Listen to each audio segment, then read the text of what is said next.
ఇతిదృక్ స్వలీలాభిర్ ఆనందకుండే స్వఘోషం నిమజ్జంత వాక్యాపయంతం తదియేషు తాజ్ఞేషు భక్తయజితాత్వం పునఃప్రేమతత్వం శతవృత్తి వందే. అనువాదం. ఇటువంటి బాల్యలీలలతో కృష్ణుడు గోకులవాసుల్ని పారవశ్యపు కుండముల్లో ముంచెత్తుతున్నాడు. గౌరవ ప్రవృత్తులు మిశ్రితము కానీ విశుద్ధ ప్రేమ ఐశ్వర్యభావ రహితం వలన కలిగిన భక్తులకే తాను వశమవుతానని మహోన్నత ఐశ్వర్యభావంలో మునిగిన తన భక్తులకు వెల్లడి చేస్తున్నాడు. అట్టి దామోదర భగవానికి మిక్కిలి ప్రేమతో నేను తిరిగి అనేక వందల సార్లు ప్రణామములను అర్పించుతున్నాను. ఓం అజ్ఞానతిమిరాంధస్య జ్ఞానాంజన శలాకయ చక్షుర్ ఉన్మిళితం యేన తస్మై శ్రీ గురవే నమః. శ్రీ చైతన్య మనోభీష్టం స్థాపితం యేన భూతలే స్వయం రూప కదామయం దదాతి స్వపదాంతకం. అందరూ జయ శ్రీకృష్ణ చైతన్య ప్రభు నిత్యానంద శ్రీ అద్వైత గదాధార శ్రీవాసాది గౌరభక్త వృంద. హరే కృష్ణ కృష్ణ కృష్ణ హరే హరే, హరే రామ రామ రామ హరే హరే, కృష్ణ కృష్ణ కృష్ణ హరే హరే, హరే రామ రామ రామ హరే హరే. మనం భగవద్గీత ఇది టాన్ వెర్నిషిగో మనం భగవద్గీత 17-18 అధ్యాయాల్లో మనం చదువుతున్న ఏ విధంగా ఈ సంసారంలో ప్రతిదీ కూడా ఏది శుద్ధమైంది ఏది లేదు. ఇక్కడంతా కూడా గుణాలతో కలుషితమైనది.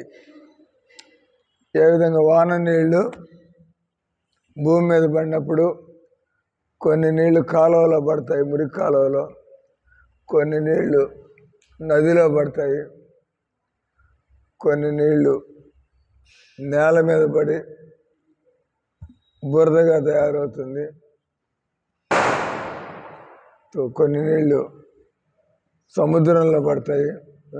వానలు పడుతుంటే ఆ నీళ్ళని కూడా రకరకాల పరిస్థితుల్లో ఆ రకంగా మన శాస్త్రాల్లో ఆత్మ అనేటువంటిది శుద్ధమైనటువంటిది.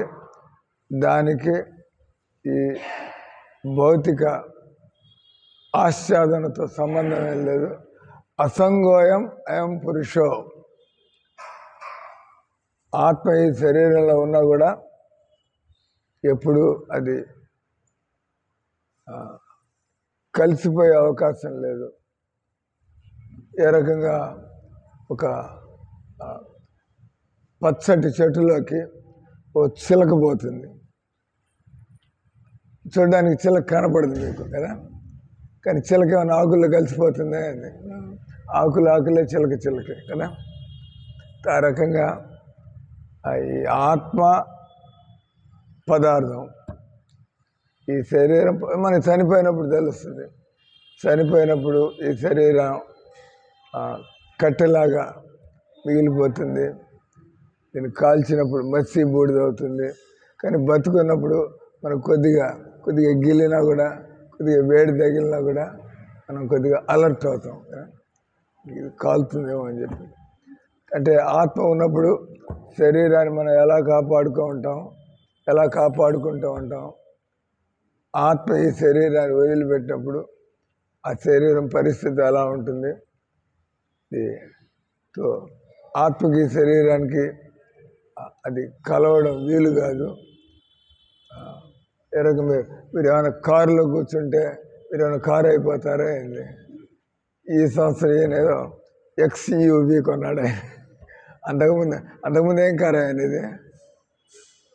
అంతకుముందు కారు ఏంది మోడల్. కార్లు మారుస్తూ ఉంటారు. మందిరంలో మేము ఒకసారి మారుతి వ్యాను, ఒకసారి శాంట్రో కారు, ఇంకోసారి ఇన్నోవా కారు ఇలా మారుస్తూ ఉంటారు. కానీ మనుషులు మాత్రం మనం వాళ్ళే ఉంటాం అక్కడిగా. బళ్ళు మారుతున్నా ఆ రకంగా ఏ రకంగా బండి మారితే మనం మారిపోం, ఆ రకంగా శరీరాలు మారుతున్నా కూడా లోపల ఉండేటువంటి ఆత్మ అలాగే ఉంటుంది. కాబట్టి ఈ మనుషుల్లో కనిపించే తేడాలన్నీ ఏంటి కదా, ఈ శరీరాల్లో తేడాలు, మన స్వభావంలో తేడాలు, మన అలవాట్ల తేడాలు, మన కోరికల్లో తేడాలు.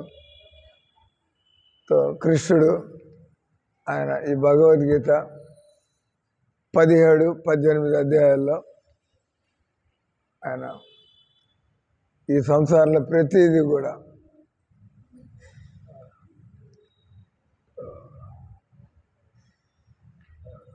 శ్రద్ధామయం భారత, ఈ సంసారంలో ప్రతిదీ కూడా వాళ్ళ శ్రద్ధని బట్టి. అంటే మనం చూసుకోవాల్సింది మనకు ఉండేటువంటి శ్రద్ధ శాస్త్రీయమైనటువంటి శాస్త్రాల అనుగుణంగా ఉండేటువంటి శ్రద్ధ, లేదా మనం మన బుద్ధిని బట్టి ఏర్పాటు చేసుకునేటువంటి శ్రద్ధ. ఇక్కడ పాయింట్ వచ్చి ఈ సంసారంలో త్రివిధా భవతి శ్రద్ధ దేహినా స్వభావజ.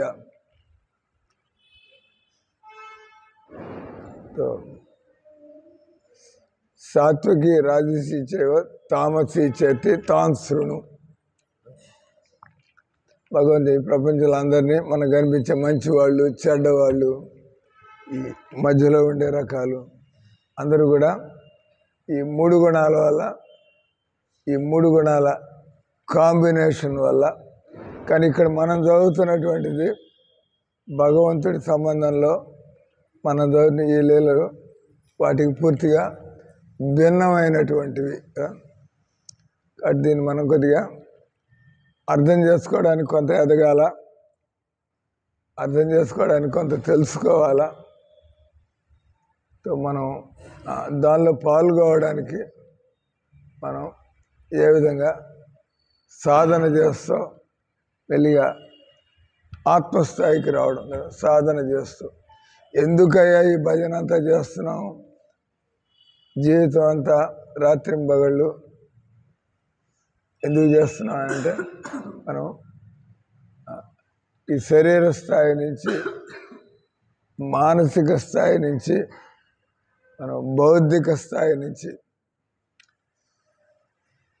Physical platform, mental platform, intellectual platform, then transcendental platform, ఈ శరీరానికి అతీతమైనటువంటి స్థితి. కాబట్టి ఇక్కడ భగవంతుడి లీలన్నీ కూడా అవి ఆధ్యాత్మిక transcendental pastimes, spiritual pastimes. మనకి why do they use the word transcendental? No, spiritual pastimes, transcendental pastimes. Spiritual pastimes, spiritual అనేది మనకి ఈ బుద్ధితో అర్థమయ్యేటి కాదు. మనం స్పిరిచువల్ ఆధ్యాత్మిక స్థాయికి వస్తే కానీ మనం ఈ ఆధ్యాత్మిక విషయాల్ని, భగవంతుడి విషయాల్ని, ఆధ్యాత్మిక లీలల్ని మనం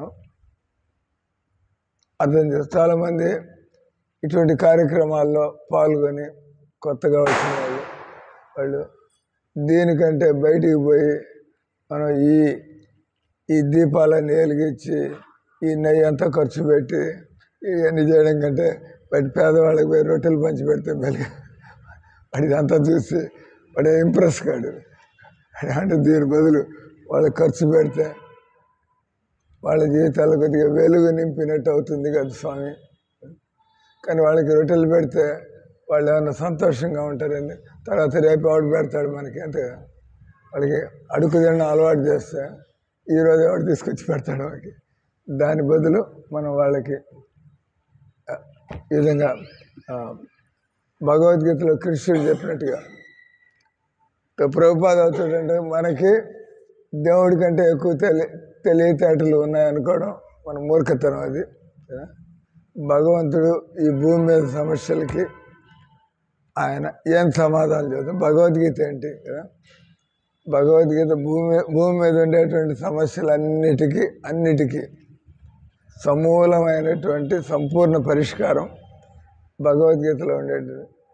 భగవద్గీత చదువుతున్నాడు మనుషుల్ని, నువ్వు ఈ రకంగా బతకవయ్యా, ఈ రకంగా బతకవయ్యా, నువ్వు ఈ దిశలో ఎదగవయ్యా, నువ్వు దీన్ని లక్ష్యంగా పెట్టుకుని బతుకు. భగవంతుడు ఆయన పెళ్లి చేసుకోవద్దంటలేదు, పిల్లలు కనొద్దంటలేదు, ఆయన వ్యాపారం చేయొద్దంటలేదు. కానీ వీటి మధ్యలో నువ్వు నన్ను మర్చిపోకుండా నాతో ఉండే సంబంధాన్ని కూడా నువ్వు రివైవ్ చేసుకోవచ్చు. మనకి భగవంతుడితో సంబంధం ఉంది, దాన్ని మనం ట్రాన్సెండెంటల్ రిలేషన్, దివ్యమైనటువంటి మన ఆత్మకి కృష్ణుడికి సంబంధం ఉన్నది. అంటే ఇక్కడ మీరు అనుకోవచ్చు, గోకులంలో ఇక్కడ భగవంతుడు ఆయన వెన్నకొండలు బాగా కొడుతున్నాడు, ఆయన పెరుగు కొండలు బాగా కొడుతున్నాడు, దాన్ని ఆయన కోతులకు పంచిపెట్టడం, లేదా తన సన్నిహిత మిత్రులందరికీ పంచిపెట్టడం, తినంత తిని ఇంకా తినలేక ఆయన వేరు ఇళ్లలో రోజు వాళ్ళ పని అది. పొద్దున్న లేకని ఈరోజు ఎవరిళ్ళకి పోయి మనం ఈ కొండలు బగలు కొట్టి నిద్ర. వాళ్ళకి తెలియదు ఎవరింటికి ఎప్పుడు వస్తాడు ఆయన కృష్ణుడు. ఎందుకంటే భగవంతుడితో ఉండే వాళ్ళందరూ కూడా ఆయన భక్తులే, లేకపోతే వాళ్ళు అక్కడ ఎలా వాళ్ళు జన్మించి వాళ్ళు ఎక్కడలా ఆ విధంగా బతకగలుగుతున్నారు. తర్వాత కృష్ణుడి మీద వాళ్ళందరి మనస్సు. ఇక్కడ ఎందుకు కృష్ణుడు వెన్నం దొంగిలిస్తున్నాడంటే, వాళ్ళు మనంతా కూడా నైవేద్యం పెడుతున్నాం కృష్ణుడికి కదా, కృష్ణుడికి నైవేద్యాలు పెడుతున్నాం కదా, ఆయన తినాలని, ఆయన ఏం తింటల్లా. కానీ గోపికలకి ఎంత ప్రేమ ఉందంటే, వాళ్ళ మనసులో ఉండేటువంటి కోరికలను ఆయన గమనించి భగవంతుడు ఆయనే ప్లాన్లు వేసి వాళ్ళ ఇళ్లలో దూరి వాళ్ళు పాలు పితికేప్పుడు, వాళ్ళు పెరుగు చేసేప్పుడు, వెన్న చిలికేప్పుడు మనం ఏ విధంగా ప్రసాదం తినాలనుకుంటామో భగవంతుడు ఆయన భుజించిన తర్వాత భక్తులందరూ కూడా, భక్తులకు ఉండేటువంటి నియమము భగవద్గీతలో కృష్ణుడు చెప్పినట్టుగా యజ్ఞశిష్టాసనాసంతో ముచ్యంతే సర్వకిల్బిషై భుంజతే త్వగం పాప ఏ పచంతే ఆత్మకారణాత్. మనం ఏ రకంగా తింటూ ఉంటే దాన్ని బట్టి మనకి బుద్ధులు వస్తూ ఉంటాయి. కాబట్టి భక్తులు మనకి భక్తి కలగడానికి నేను ఎప్పుడు తిన్నా కూడా కృష్ణుడికి నైవేద్యం పెట్టిన ప్రసాదం మాత్రమే తినాలా అనే నియమం పెట్టుకుంటాడు. భగవంతుడు ఎప్పుడు తింటాడు? భగవంతుడు ఆయన ప్రేమగా పెట్టినప్పుడు. భగవంతుడికి మనం పప్పన్నం పెడుతున్నావా, భగవంతుడికి మనం పాయసం పెడుతున్నావా, భగవంతుడికి కావాల్సింది మనం ప్రేమతో పెడుతున్నావా? మనం ప్రేమతో భగవంతుడికి పెట్టినప్పుడు, అంటే ఒక పేద ఇంట్లో వాళ్ళు ప్రేమతో పప్పన్నం పెడతారు, ఒక బాగా ధనికుల ఇళ్లలో వెండి గిన్నెల్లో నానా వంటలుండి వాళ్ళు ప్రేమతో పెడతారు. ఒకసారి కృష్ణుడు ద్వారక నుంచి హస్తినాపురం వెళ్తుంటే వచ్చే దారిలో ఇద్దరు భక్తులు ఉన్నారు. ఒక ఆయన పేరు పేద బ్రాహ్మణుడు శృతదేవ్ అనేటువంటి పేద బ్రాహ్మణుడు. ఆ దేశానికి రాజు రాజుగారు గొప్ప భక్తుడే. ఆ రోజుల్లో జనాలంతా కూడా భక్తి కోసం బతికేవాళ్ళు. ఈ కన్ఫ్యూజన్ లేదు, భగవంతుడు శివుడా కృష్ణుడా, భగవంతుడు నిరాకారుడా, భగవంతుడు అంతా వ్యాపించి ఉన్నాడా, భగవంతుడు నీ హృదయంలో జ్యోతి, నో కన్ఫ్యూజన్. ఎందుకంటే గురు పరంపర, ఆ సంప్రదాయాలు వస్తూ ఉంటే తల్లిదండ్రులు పిల్లలకి చెప్పడం, పిల్లలు వాళ్ళ పిల్లలకి చెప్పడం, గురువులు రాజుగారికి చెప్పడం, భగవద్గీతలు ఉన్నాయి కదా. ఆ విధంగా జనాలకి ఈ కలియుగంలో ఉండేటువంటి ఈ నానా రకాల సిద్ధాంతాలు, అపసిద్ధాంతాలు, వీటితో సంబంధం లేకుండా, కాబట్టి దాదాపు అందరికీ 100 మందిలో ఈరోజు మనకి 5 భక్తులు కనబడతారు. ఆ రోజుల్లో సనాతన ధర్మం వెళ్ళి విరుస్తున్నటువంటి రోజుల్లో 100 మందిలో 5 నాస్తికులు నాన్సెన్స్ కనబడతారు, మిగతా 95 మంది భక్తులు. రివర్స్. ఇప్పుడు మనకి 5 భక్తులు 95 మంది నాన్సెన్స్, ఆ రోజుల్లో 95 మంది భక్తులు 5 నాన్సెన్స్, రివర్స్ కలికాలం. కాబట్టి బహుళాస్వ రాజా బ్రాహ్మణుడా హరిప్రియదాసి నిద్రపోతున్నా లేదా కనుక్కోవడానికి ఏం చదువుతున్నా? బహుళాస్వ బ్రాహ్మణుడా రాజుగారా? స్పెక్యులేషన్, ఏదో ఒకటి చేస్తే కరెక్ట్ అయితే. శృతదేవుడు బ్రాహ్మణుడు, బహుళాస్వ ఆయన రాజు. అంటే ఇద్దరు కూడా గొప్ప భక్తులు. రాజరిషి ఆయన, ఈయన బ్రాహ్మణ దేవుడు. ఈయన బ్రాహ్మణ దేవుడు, పతిదేవుడు. భర్త భక్తుడైతే పతిదేవుడు, రాజు భక్తుడైతే నరదేవుడు. నరదేవ, పతిదేవ, గురుదేవ. గురువులు రకరకాలుగా ఉంటారు. గురువు కృష్ణ భక్తుడైతే ఏమనాలా?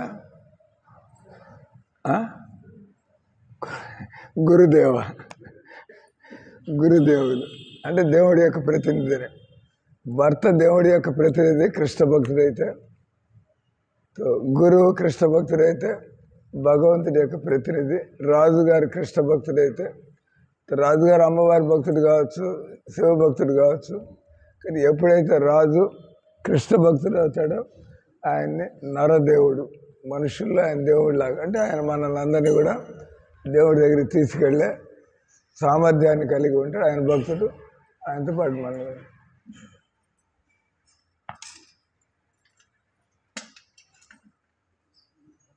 పాలితంలో కవర్లు వేసి తీసుకురండి. జనాలంతా ఎంతో పెట్టేస్తాం అనుకుంటారు. చూసి కవర్లో వేసి కొంచెం మిగిలిన ఒకటి పెట్టండి. సో అంటే ఈ ఇద్దరు కూడా వాళ్ళకి మనం బాగా భక్తి చేస్తూ ఉంటే మనకు కొద్దిగా భగవంతుడి ఏర్పాటు వల్ల మనకు కొద్దిగా తెలుస్తూ ఉంటుంది, ఏదో జరగబోతోంది అని తెలిసి వస్తూ ఉంటుంది. బహుశా భగవంతుడు ఇటు నుంచి పోబోతున్నాడేమో, కొద్ది రోజుల్లో నాకు భగవంతుడి దర్శనం కలుగుతుందేమో, మన ఇంటికి కొద్దిగా భక్తులు రాబోతున్నారేమో. అంటే ఎవరి గొడవ వాళ్ళది, ఎవరి చేదస్తం వాళ్ళది. మీరు బాగా భక్తిలో మునిగిపోయి ఉంటే భగవంతుడు ఎవరికి బుద్ధి పుట్టిస్తాడు. ఒక భక్తుడికి మీ ఇంటికి వచ్చి తగ్గ భగవంతుడిని మాట్లాడి భజన చేసి మీరు అదే పద్ధతిలో ఉన్నారు అంటే మీకు అనిపిస్తుంది భగవంతుడు ఈరోజు నన్ను అనుగ్రహించాడు, మన ఇంటికి భక్తులు వచ్చారని. అంటే రాజా శృతదేవికి బహుళాసుకి వాళ్ళకి తెలుస్తుంది భగవంతుడు ద్వారక నుంచి ఆయన ఈ మార్గంలో హస్తినాపురం పోబోతున్నాడు. కాబట్టి వాళ్ళంతా కూడా ఇద్దరు ఆతృత. అంతకంటే జీవితంలో ఏం కావాలి? భగవంతుడి దర్శనం. భగవంతుడు భూమి మీద తిరుగాడుతున్నాడు. సో ఇంకా భగవంతుడు ఎక్కడ తిరిగినా కూడా దానికి ఏదో ఉద్దేశం ఉంటుంది. ఆయన తెలుసు ఈ దారిలో శృతదేవుడు బహుళాసుడు నా ఇద్దరు భక్తులు. ఆయన రాజుగారైనా కూడా ఆయన ఎప్పుడు తన నియమం ప్రకారం తన పద్ధతిలో భక్తి చేసుకుంటూ ఎలాంటి అహంకారం లేకుండా ఈ ప్రజలంతా నా సంతానం, ప్రజలను నేను భగవంతుడు చెప్పిన పద్ధతుల్లో, ఈ రోజుల్లో కాకుండా, ఈ రోజుల్లో భగవంతుడు చెప్పిన పద్ధతిలో ఎవరు నడుపుతున్నారు కదా. మామూలుగా ఎక్కడైతే భగవద్భక్తులు మంత్రులుగా ఉంటారో ముఖ్యమంత్రులు వాళ్ళంతా వాళ్ళు మాంసాహారం. ఎందుకంటే శాస్త్రాల్లో ఒక స్టేట్మెంట్ ఉంది, ఒక వ్యక్తి అధ్యక్షుడు అయినట్లయితే లేదా ముఖ్యమంత్రి అయినట్లయితే, చంద్రబాబు నాయుడు 6 కోట్ల, తెలంగాణ డివైడ్ అయిన తర్వాత ఎన్ని కోట్ల ఇప్పుడు ఆంధ్రాలో జనాభా ఎన్ని ఐడియా కొన్ని కోట్లలో చంద్రబాబు నాయుడు గారు ఒక 4-5 కోట్ల మంది ప్రజలకి ముఖ్యమంత్రి.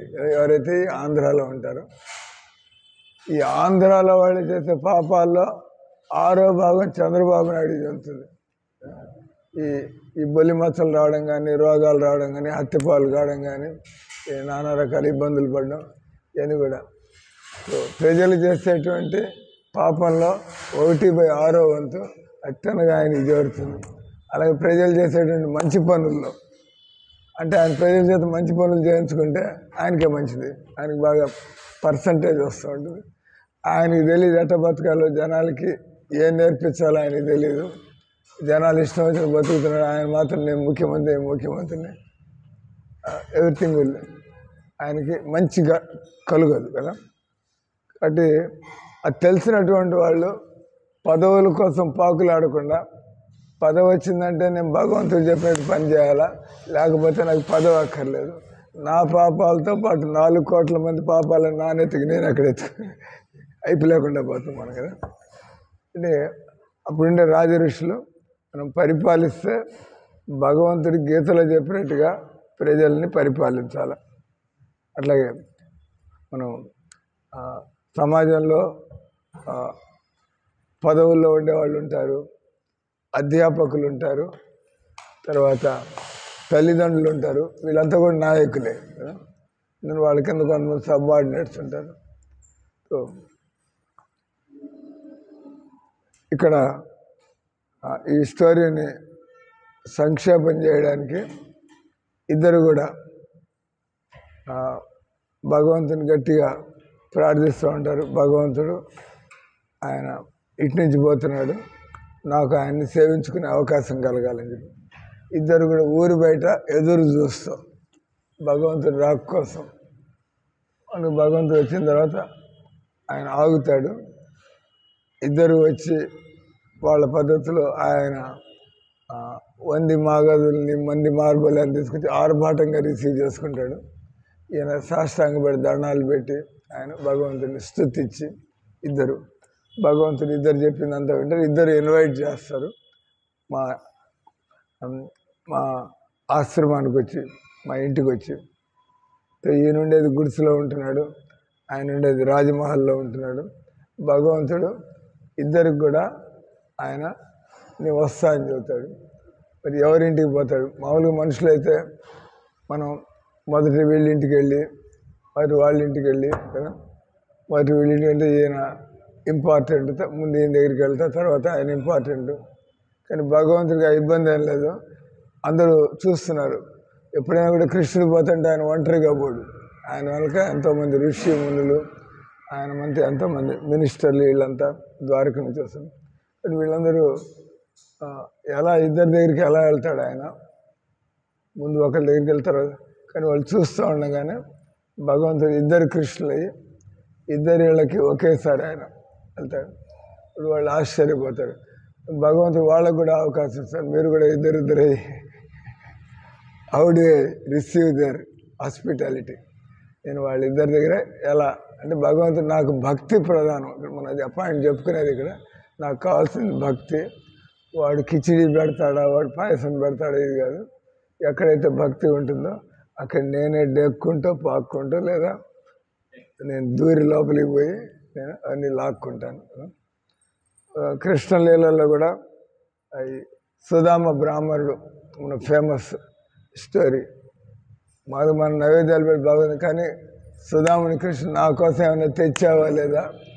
ఈయన ద్వారకలో అవన్నీ చూసి నేను తెచ్చిన పక్కింట్లో అడిగి తెచ్చినటువంటి ముక్కిపోయినటువంటి అటుకులు వాళ్ళ ఇంట్లో భోజనం చేశాడు అంతా చూస్తున్నాం. ఇది కృష్ణుడికి పెట్టే పదార్థం అయింది.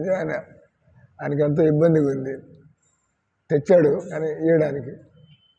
భగవంతుడు ఆయన పట్టుకుని, నువ్వు నాకు తెచ్చింది నాకు ఎందుకు ఇవ్వటం లేదని చెప్పి ఆయన లాక్కుని ఆటుకుల్ని ఆయన మూటెప్పు తీసి కొద్దిగా ఆయన తింటాడు. రుక్మిణీదేవి వచ్చి ఆపు చేస్తుంది. భగవంతుడు స్వీకరించాడంటే ఆయన జీవితంలో దరిద్రం అనేటువంటిది శాశ్వతంగా సమాప్తం అవుతుంది. ఆయన ఎక్కువ తింటున్నాడంటే ఇంక భగవంతుడు ఆయన వెనకాల పడి తిరుగుతూ ఉండాలి. అందుకే రుక్మిణి ఆపండి మీరు ఒక పిడికిలు తిన్నారు చాలు, ఇంకా ఆయనకి సమస్యలన్నీ పోయినాయి ఇంక మీరు చెప్పి.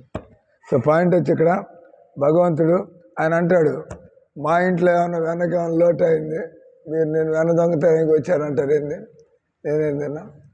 ఆ తర్వాత కోతులు తిని వాటి కడుపు కాస్త ఉబ్బిపోయి కోతులు కూడా తింటలే. ఈ కోతులు కూడా తిని మీ ఇంట్లో కన్నా నేను ఎందుకు తింటాను, నన్ను దొంగ ఎందుకు అంటున్నారు.